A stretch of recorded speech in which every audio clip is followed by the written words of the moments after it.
So for the last 25 to 30 years, Russia's been exporting their cutting-edge weapons and their dated weapons. They've been exporting them to places like China.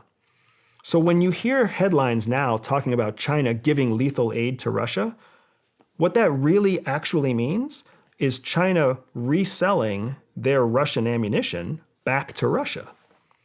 That's not the same thing. If America has given advanced weapons to Ukraine, essentially on a lease basis, right? We have given Ukraine better weapons than they previously had, and we're giving them our weapons. The lethal aid that people are trying, that the newspapers and the White House are trying to say is a red line of some sort. The lethal aid that China is trying to support Russia is actually just giving them back the same weapons that Russia sold to China in the last 20 years. 20-year-old shells, 15-year-old cannons, right? They're just selling them back the same munitions that they bought from them before. That's bull market. That's capitalism, right? So it's interesting to me that there's such a campaign right now at the NATO and the media level to make it seem like China's crossing some sort of red line by essentially just selling back Russian weapons back to Russia, because Russia can't manufacture weapons at wartime levels either, right? It takes time to spin that up. Yeah. Clearly there's hypocrisy going on here, right? We're giving high-tech weapons to Ukraine. Russia's buying back their own old weapons from China. It's not quite the same thing. Is it lethal aid? It is, but we're also giving lethal aid to Ukraine. So is it because this war is illegal? There's no such thing as a legal war. Yeah. All war is illegal. So I'm not quite understanding here, outside of the lens of shaping a narrative. It's not really true. It's not something that I understand why we seem to think that it's worth it to escalate this conflict. Why would we escalate the conflict with China? Why would we risk escalating conflict with China over what Russia and Ukraine have been fighting for the last year? Do you think we're going to see some major technological advancements from this, from getting rid of all of our old stuff? And I mean, we saw a lot of new advancements in the last 20 years, you know, in the Afghan, Iraq wars.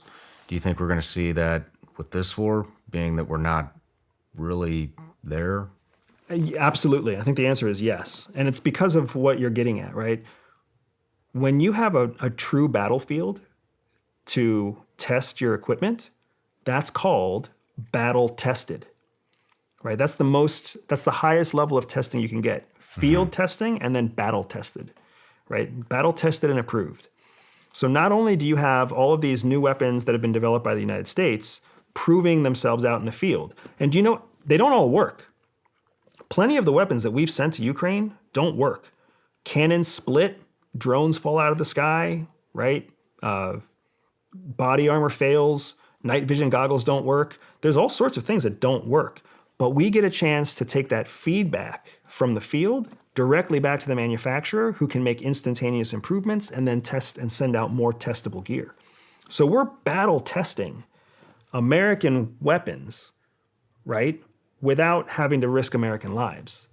Now that's important because remember what happened in Afghanistan back in the 80s? We started funding and arming the Taliban, and then 30 years later, we had to go to war with the Taliban, and they were shooting down our helicopters with the same weapons we gave them. Yeah. We learned from that. We don't want that to happen again. So when we give our old weapons and our experimental weapons to Ukraine, and they break or get used up in Ukraine, we don't ever have to worry about them coming back to bite us in the future.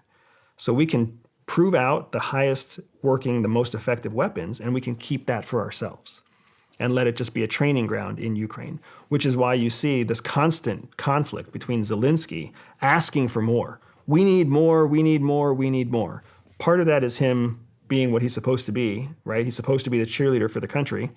But the reason he doesn't get more is because the United States knows we can't give him everything he's asking for, or else there's going to be this big surplus of American modern weapons in Ukraine.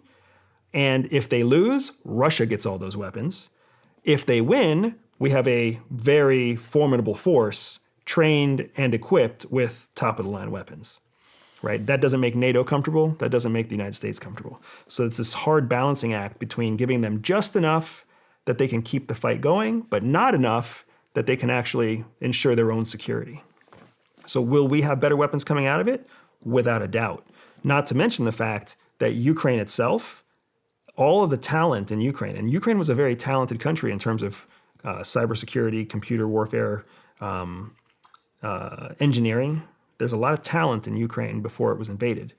Now, all of those warfighters who have been forbidden and restricted from leaving the country, they've turned their talents into weapons making, right? They used to create apps for phones. Now they create apps for weapons.